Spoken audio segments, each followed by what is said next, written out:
Hello. Again, today I'd like to reflect for just a moment or two on something that I will be presenting on this Wednesday concerning the history of the Mass. In the very early years of the church, there evolved a unification or a connection between the Eucharistic liturgy and martyrdom. That just as Jesus had given up his life for all of humanity, so those who were faced with persecution and martyrdom should be willing to endure their sufferings in imitation of Christ. One of those who did so was a bishop from the second century whose name was Polycarp.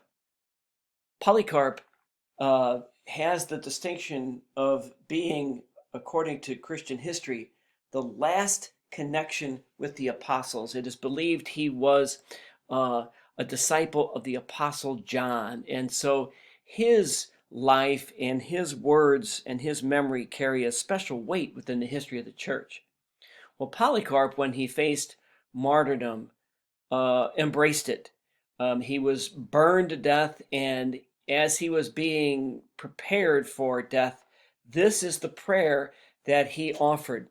And what I would like you to notice about this prayer is its connection to the Eucharistic prayers.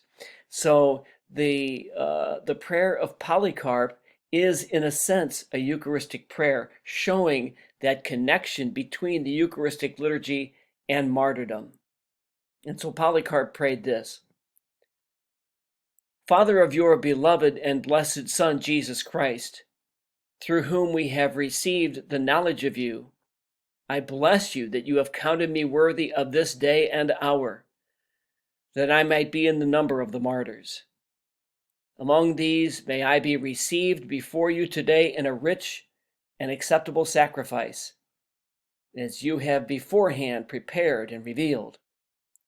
Wherefore I also praise you also for everything.